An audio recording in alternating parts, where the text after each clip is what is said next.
And I would love it. I would love it. It's, in fact, one of the things that's interesting to me is that, again, growing up with my mother, I grew up on musical theater because she lived in New York City in the late 40s and early 50s. She dated everything in pants, and she also saw great musicals. I mean, she went to nightclubs, she went to all kinds of stuff, but she went to a lot of great musicals which were on at that time. She saw South Pacific with Ezio Pinza. She saw it in it was standing room only, but she saw it, and she saw a lot of other wonderful musicals that were on at the time because it was the golden age of musicals, which had begun with Oklahoma in 1943. Okay, everybody, welcome back to Living the Next Chapter, the author podcast. We get to meet great authors from around the world. If you want to meet somebody who's inspiring, exciting to talk to, who encourages you, and you just feel good talking to this person, Susan's on the show. We're going to be talking about her journey as an author. Lots of great things to talk about, and you're going to fall in love with her. I know you are.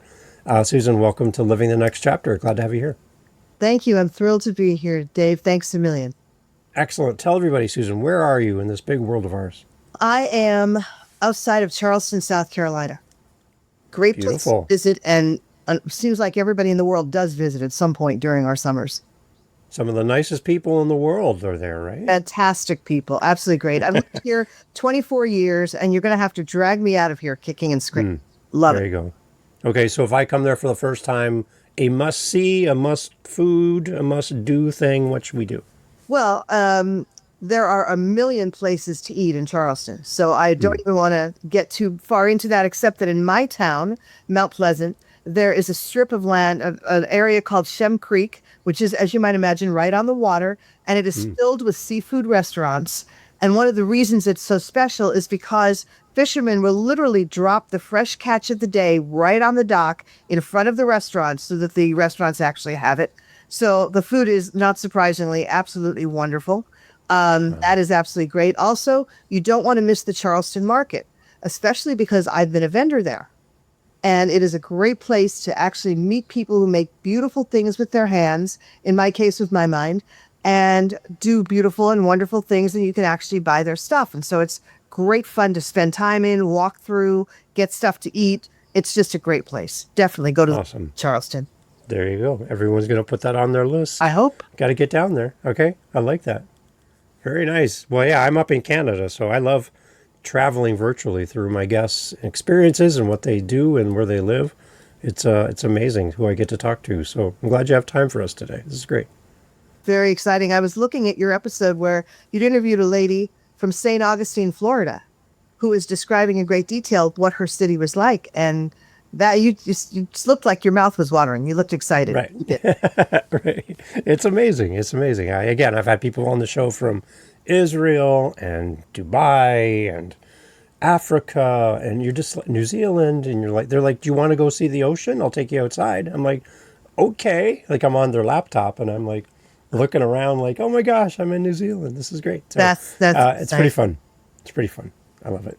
The world is small because of technology, but the beautiful thing is we can talk about authors and your journey. And the one thing I like to do at the beginning of every episode with my guests is I want to encourage an author that's listening who is relatively new to the process of writing, and they're here for inspiration from a fellow author. Now, I haven't written a book, so I can't help them the way you can. You've done this, so you know stuff. And I would love to turn the podcast over to you and have you encourage that listener who's thinking about or just starting their journey as an author.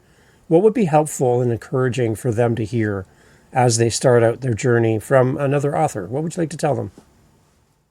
There are so many things you can say to fellow authors, and I try to be helpful when someone asks me a question like this. I will tell you that obviously the writing process can be very daunting to a brand new person. So I'm going to start with the writing process. And what I am going to say about that is something that one of the best writing teachers on earth said to me when I was with him some years ago. He said, it's kind of important to understand that when you get the first idea, the first glimpse of inspiration for a story, it's actually already finished in your head. So the thought is, it's not a matter of figuring it out. It's a matter of digging it out, from the minefield that's inside your head. And by the way, Stephen King, who wrote the best book on writing I've ever read called On Writing, which I'm not the only person who says it's the best book. The Cleveland Plain Dealer also says it's the best book. He actually said very, very much the same thing. The story is finished the minute you think of it. It's just a matter of getting it out. And so it's sometimes it can help people when they think they don't have to invent stuff. They just have to find what's already there because it's already hidden and waiting for them. And all they have to do is go dig it out.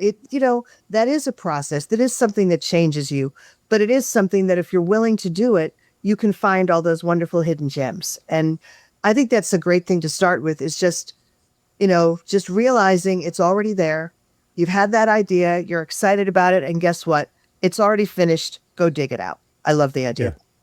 Yeah. In a parallel kind of thing, one of my friends is one of those chainsaw artists you'll see at fairs. I They'll take a big oak tree, they'll take a big tree stump and they'll turn it into like a bear or a dog, right? And they kind of cut away and they turn it into this amazing thing. Instead of working with stone, they're working with trees. And he has like a chainsaw and he cuts it all up. And I remember talking to him saying, how do you know how to turn a log into a bear? And he said, oh, that's simple. You just take off everything that's not a bear. Well, that's and I'm like, well, that makes sense. That's right? actually from a very, very famous quote. Right. I think Michelangelo. They said to him, how did you make David? And he said, it's easy. I just chipped away everything that wasn't David. Right. Yeah. So and that's kind of what we do as authors too then, right? Well, this is true. This is absolutely true. And I realize a lot of authors can get very stuck in a lot of that stuff. So being someone who has been stuck for a lot of years and not liking to be stuck, I would like to let people understand you don't have to be stuck. There are ways through, there are ways around, there's all that other kind of thing. And that's important. It definitely is. Excellent. You talk about the Stephen King book as an inspiration. Anything else that was an inspiration for you as a young writer? Many things, many people. I had a very fortunate experience when I was very young. I worked in a Hollywood company that was willing to pay for me to have additional education classes. And there was a class being given by a man named Robert McKee, who has become known as possibly the best writing teacher in the world. He was teaching an 8-week story structure class, which in those days was one night a week, but now he teaches it over a weekend, like 3 nights or 3 days. He teaches like 8 hours a day, and he's taught all over the world, and he's brilliant. And anyway, he taught this story structure class, and it was one of the most amazing, eye-opening classes I ever took. Really brilliant. And at the end of it, he said, I also have a 1 night a week writer's workshop where writers come in with their own stories and we work on them together till they get to the point where they're able to actually write them as a screenplay, which was another adventure for me. And my company was willing to pay for me to go to this workshop for 2 years. Wow. And I did. So I was there once a week for 2 years and I learned unbelievable amounts of stuff. And about 2 months before I left, a young man came in and he said, I've never written a screenplay before, but I have an idea for a movie. I think it could be good. And I'd like to work on it here. And McKee said, well, here are the rules of the workshop. Tell us your story. And the guy said, well, my story is about a guy who has the worst day of his entire life. He loses his job. He gets evicted from his apartment. His girlfriend breaks up with him. His dog dies. Just about everything bad that could happen does happen. And at the end of the night, he's sitting in a bar, looking into a drink, and he says, if I could just live this day over, I know I could make it better. And he starts to live that day over and over and over again. It was the genesis of the movie Groundhog Day, and nobody knew it at the time. Really? And we got to work on it.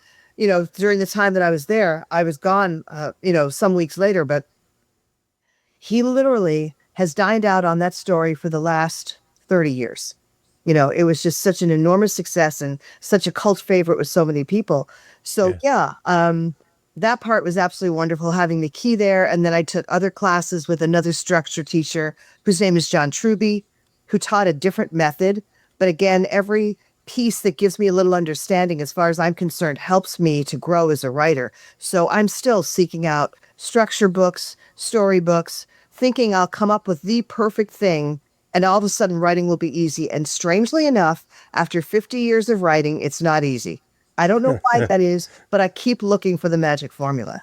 So yeah, I've had a lot of inspiration and a lot of people who are kind and encouraging, and right back to a high school teacher I had, a history teacher of all things, who found out that I was writing a play. And he said to me, look, actually used to teach English before I taught history. And if you like, I would be happy to read this and go over it and give you some suggestions. So he took this play that nobody had ever seen except me. He read the whole thing and he sat down with me and gave me an hour of his time and talked about what worked and what didn't. I mean, I was 17. That was an unbelievable, generous thing to do. Really Wow. incredible. So as far as I was concerned, yeah, I've had just an enormous number of people who poured into me and helped me and encouraged me and supported me. That is, I think, probably one of the most important things any writer could ever have, is that Yeah. nurture. And that's kind of why I like starting every episode with this Mm. from one author's perspective, you, to somebody who is relatively new, because they're looking for someone like you and don't know where to start to find a connection like that with an author they admire. So just like you admire those authors and those writers in your past, you are also now one of those authors to be admired because you've done this and you're willing to share. You're willing to help. It's weird to think that way, Dave. Yeah. It's weird for me to think of other people looking at me and saying, wow, she's an inspiration. Yeah. When I know what it feels like to sit down at the desk and go, I haven't got an idea. I'm not really a writer. I'm going to go drive a bus. I know what that feels like.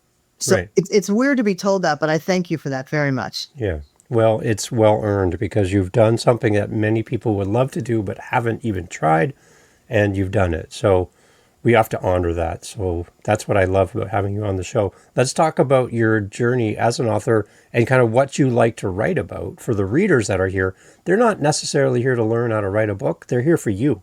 They want to spend time with you as an author. They just love reading great authors and great stories. So let's talk a little bit about what you've written in the past. Give kind of an overview for the reader so we can kind of introduce them to you today. Can you give us a little background on what you've been writing? Oh, sure. The interesting thing is, I would love to be able to tell you I'm a mystery writer, I'm a thriller writer, I write spy novels, I write young adult. Actually, I write all of those things.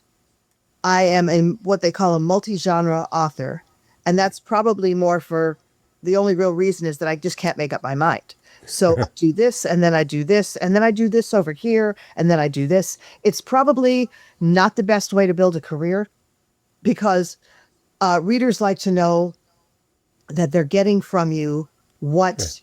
they expect to get from you. Yeah. If I pick up a Dick Francis novel and he's my favorite mystery writer on the face of the planet, I know what I'm getting, but they don't necessarily know what they're getting with me. So it's been very interesting. In the last years, I have co-written a novel about the JFK assassination, which is a time travel story, which is possibly the thing I'm best known for. It's a really wonderful book, and people have really enjoyed reading it. And they all reach a moment in it where they can't stop. They have to just keep finding out what's going on and turning the pages, which is great. So there's that. And in my story, Kennedy does not die in Dallas. And the person most responsible for saving his life is Lee Harvey Oswald. Think about that for Interesting. just a minute. Interesting, yeah. Anyway, next thing is I wrote an autobiographical love story about sort of a May-December romance set in New York in the 1980s against a background, strangely enough, of Broadway musicals. And I actually ended up writing 3 song lyrics that appear in the book, which is interesting. Wow. And if for the most interesting thing about that possibly is that, you always think about the character of the hero in your novel, right? The hero in my novel is a song lyricist, which I've never ever heard of in any romance novel, anywhere, anytime. So that's really interesting. That one is called Stealing Fire. The latest book is different from anything I've ever written in my entire life. It's called Scenes from a Song. And if I was smart, I would have a copy of it here. I do, actually, if you let me get up and walk away. Can I? Oh yeah, 1 second? sure. Go One yeah, sec- grab that. Okay. Yeah, yeah. Okay. So, Scenes from a Song is my latest novel, and it just came out. Um, there you go. Excellent. It Scenes from a just came song. out in about a month ago. I love the drum set on the front. I like that. Yes, it is. It went up on Amazon and within 18 hours became a #1 new release in 2 different categories. Wow. Have literally no idea how that happened. No. But anyway, here's the point.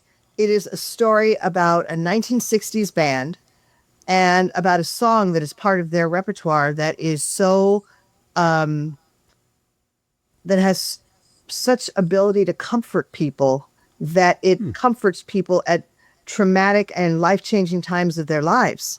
Okay, Wow. so the story includes not just the history of the band, but also vignettes about various people who encounter this song at times when they've lost all hope. And so it is, I think it's in that sense a very fun story. I've had every single person so far that I know of who's read the book has cried reading it. And it is great fun. But I found out something very interesting about this. At the end of the novel, I realized, and it was only after I finished it and after the book had been in production, I realized something important. The hero of the novel is not one of the band members, and it's not any of the people who went through all those traumatic times. It's actually the song itself. The song appears in every major story beat in the entire book from beginning to end. And I find that very interesting because I've never written a book about an inanimate object before. So that's, I also I co-wrote another novel with a friend who wanted to write a self-help book. He had all these principles for great living he wanted to teach, and he thought if he could put them into a book that had characters actually experiencing those transformations, that it would be more fun for the reader and they would enjoy it more and learn more. So I invented the self-help novel, and I created a self-help book that was actually a novel about people going through this process. It's called Realizing You, a novel approach to changing your life, which I think is a I love Great. that. And then there's been various young adult series and stuff that I'm doing. I'm currently in the process of writing a young adult series about my own children. If you can't make money off your own kids, what is the point of having them? I ask. So years Yes. ago, I have 2 sons, and years ago I realized one is kind of a nerd, really smart, really, intellectual. One is a jock and very funny and very jokey and whatever. I put them together, and what we ended up with was a story about 2 brothers living together in a small southern town like Charleston, and solving mysteries together. And it was great fun. And so I'm now into book 2, which should come out sometime, I think, after Christmas, I hope. And that is, it continues the partnership and the story and whatever, and moves forward in time. So you can see the time has passed since they solved the first mystery, and now they're going into the next one. And it's got a continuing cast of characters and all kinds of stuff. It's great fun. What do your boys think of that? Their subject matter of your writing now. They actually were not thrilled about the thought at the beginning, but then they said to me, Mom, as long as you change our names so people don't really know who we are, we're fine with it. So we did. And what's wonderful is not only was my older son okay and on board with this, as long as we changed his name, he actually was one of my beta readers. And he actually gave me some wonderful suggestions for making things better in the first book and then now in the second. So he's been on board all along. I've been thrilled. That's been great. So let's jump back a little bit because I'm a musician, so you caught me at all the music stuff. Oh my. When you write lyrics for songs for the one book, and then you write about a song in particular for the And other I wrote a book, lyric for that song, by the way. right? It's Oh, on that this one as well. lyric. Where's your love of music come from? My mother. My mother wanted to sing on Broadway. And there you so go. she had musical training, and she had the most beautiful mezzo-soprano voice, just really beautiful. In fact, what's interesting is we lost her last year. And a couple of nights before she passed away, my brother called me. He lived with her, and he said, I don't say anything. I'm just going to hold the phone up. Just listen. And he held the phone up, and my mother was singing. She was Wow. basically not even conscious, but she was singing. And I will never forget that as long as I live. That was one of the most wonderful things he could have done, was to let us know what was going on at that moment. So she raised me with music, with all kinds of stuff, and had me starting piano lessons at the age of 7, which was incredible. I then ended up playing violin, played guitar, musical training throughout my life. I am so regretful now that I don't remember more about the musical theory I was taught. I paid Right. very little attention to that. I just wanted to play the piano. And it's regretful because I would have known so much more had I paid more attention. Didn't do that.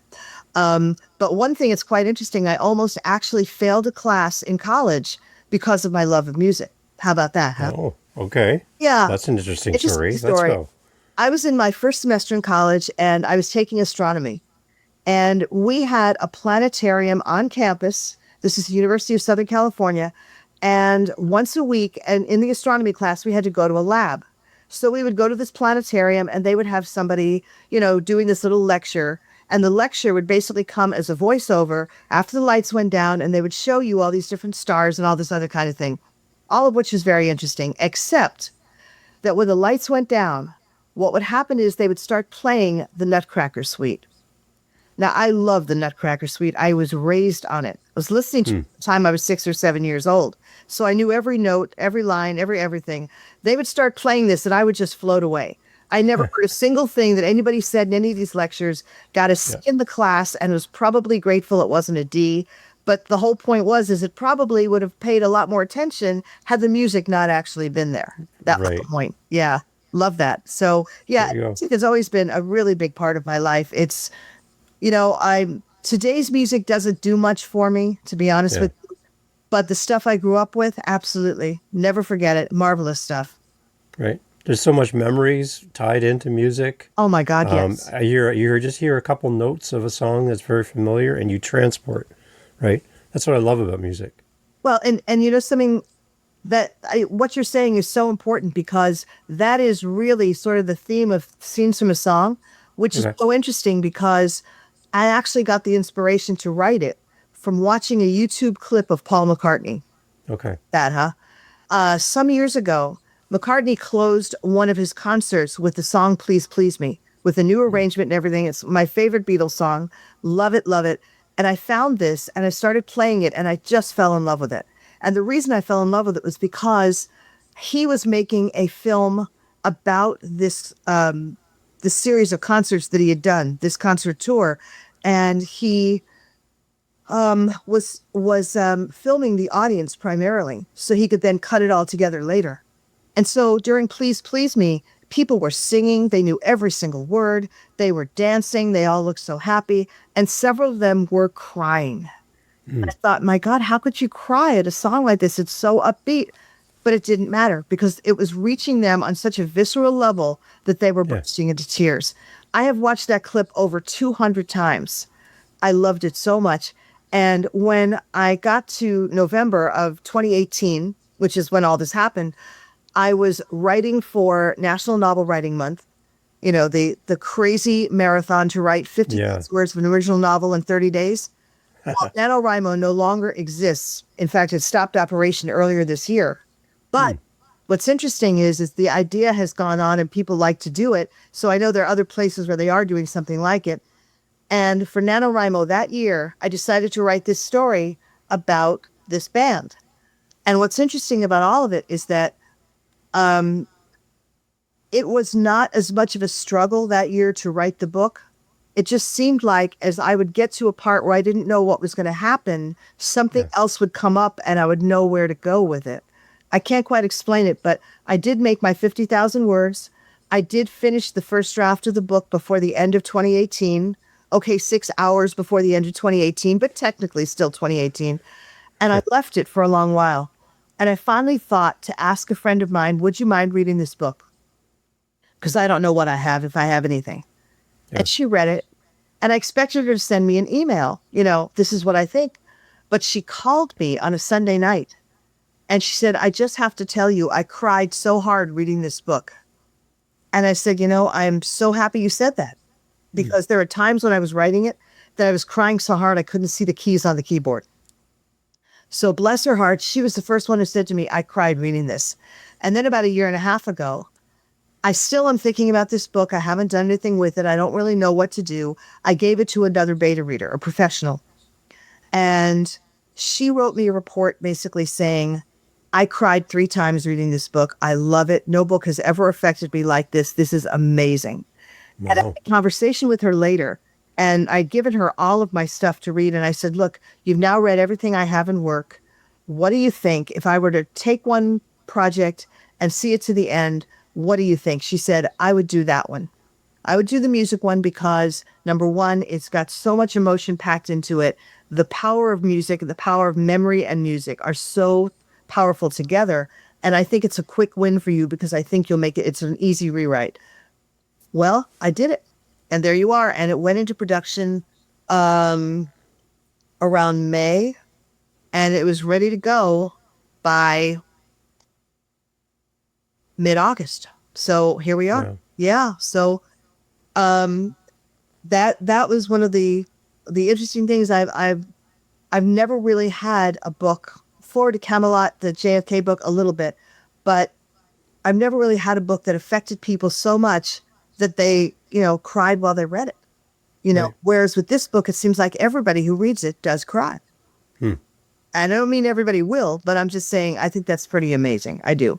I even had one friend who read it, and she said, I'm tough. You're not going to make me do this. That's not going to happen. And then the next Yeah. star, she goes, all right, I cried. Right. You So need a warning label on the cover of the book. could evoke liquid emotion. Definitely. Love the idea. I should There you go. do that.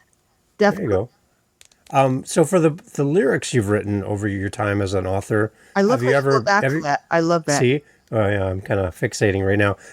Have you ever thought of having music put to the lyrics as well? I have actually, a little bit. In Stealing Fire, the character of the lyrics is kind of interesting because the first lyric you see is like on the first page of the book. And it's actually a lyric that the hero wrote years ago for one of his stunning failures, but the project he loved the most. It was one of those shows that didn't run, but he loved the music, he loved the lyrics. So that is, that's like a Broadway lyric, right? The next thing is actually a commercial jingle because that's how he's making his living right now, is writing a commercial jingle. And after he gets involved with the heroine, she wakes up in the middle of the night and he is sitting at his desk and he tells her, just go back to sleep. And she does. And the next morning she finds this scribbled over piece of paper in the wastebasket. And she says, what is this? And she starts looking at it and she's like, I love this. This is great. And he says, oh, it's awful. It doesn't even mention the name of the product. It's not this, it's not that, whatever. Anyway, and he's like, it's awful. And she says, show it to them. I think that they ought to see it. And it turns out that turns out to be this enormous hit that he never expected was going to happen. Right. So the third lyric is later when he wants to give her a present and he writes a song lyric for her. Okay. And so that's the last one. As far as putting them to music is concerned, I didn't seriously start thinking about it, honestly, until a short time ago. But I actually know someone who wrote a novel some years ago, and who is originally a composer and lyricist of popular songs. And so what he did was he wrote a novel and he literally wrote a soundtrack to go with the novel. So there was all these beautiful, instrumental pieces that deal with swing music from the 40s. And I listened to all of them. They're so good. They're so good. And I thought, if I was him and I could do that, I could actually set stuff to music, that would be perfect. But that's not necessarily my gift. So I think a lot of that would depend on anything else that might happen with the novel. Is pretty much it. And that's the same, by the way, with Scenes from a Song.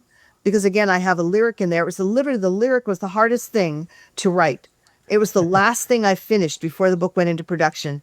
And Really? in weeks I got very stuck on it.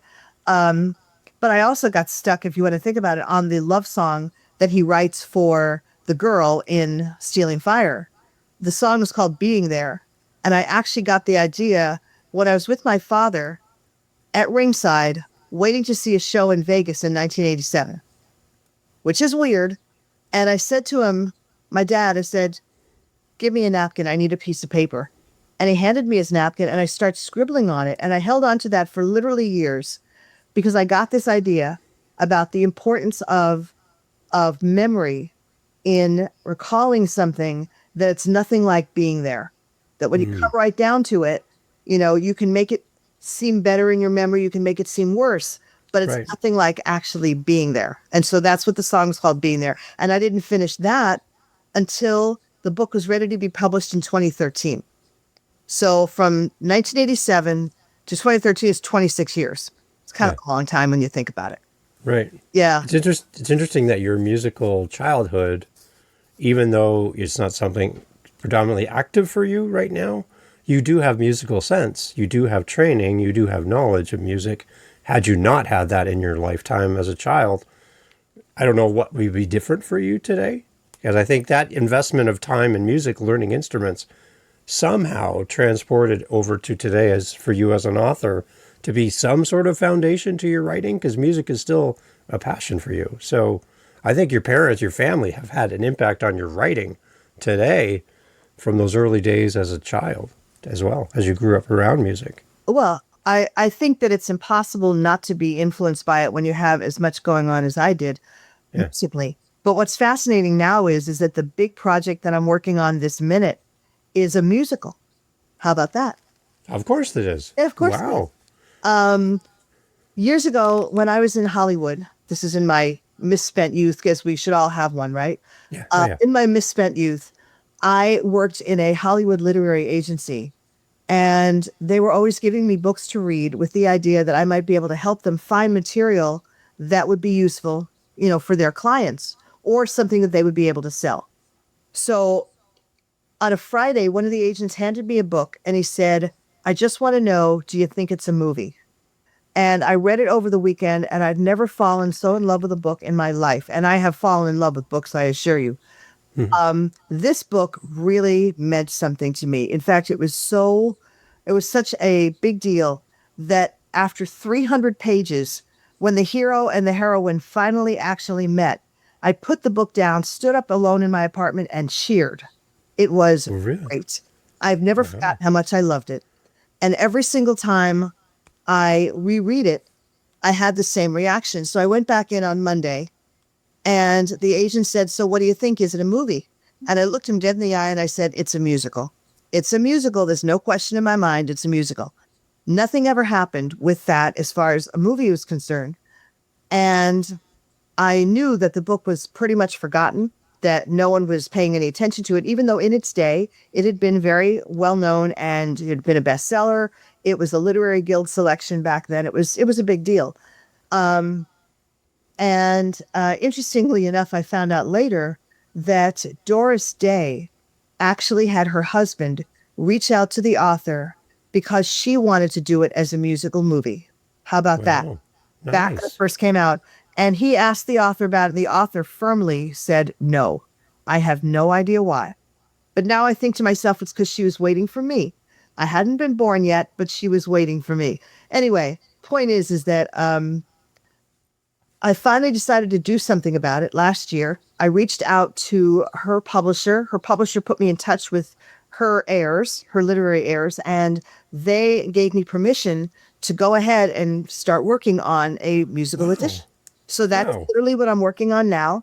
You know, obviously looking for the right composer, looking for whatever. But my plan is to write a stage musical, write the book, write the lyrics. That is what I'm in the middle of doing now.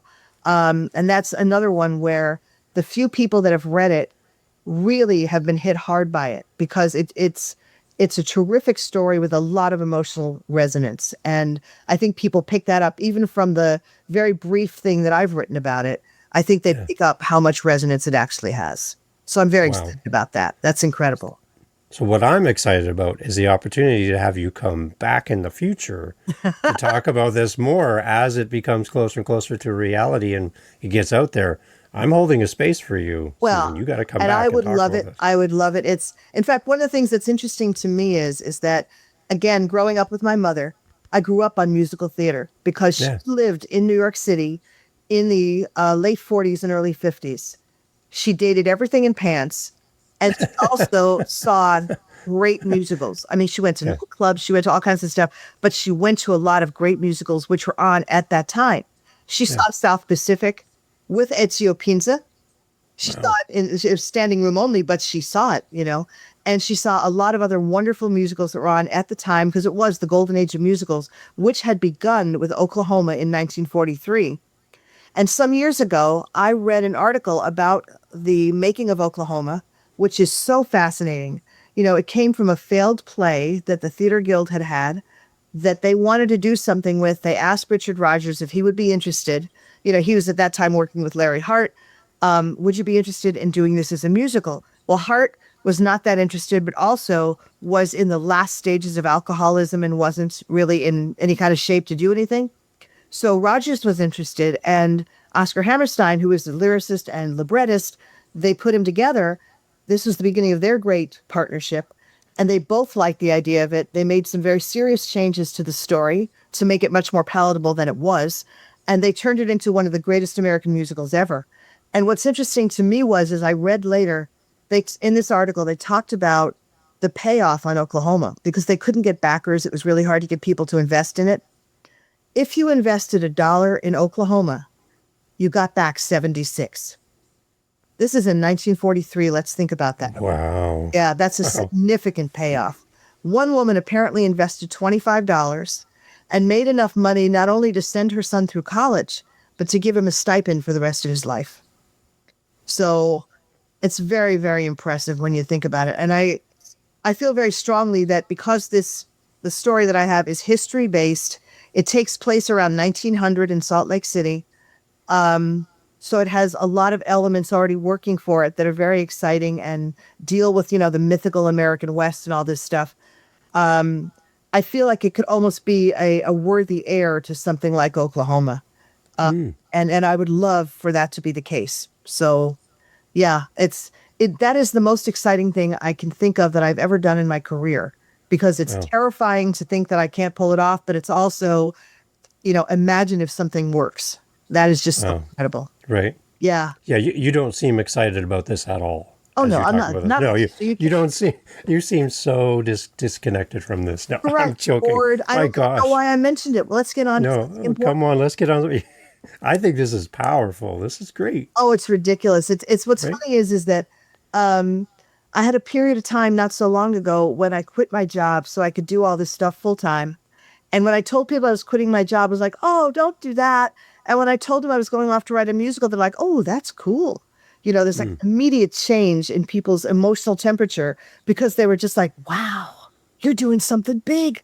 Yeah. That's very, very exciting to me. It really, really is.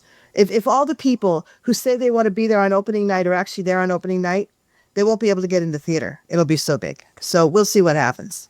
Standing room only. Yep, It's exactly. going to be. Maybe I you like can it. come down from Canada for it. We'd Oh, love. come on. Don't challenge me with a good time. And I'm exactly, excited. agreed.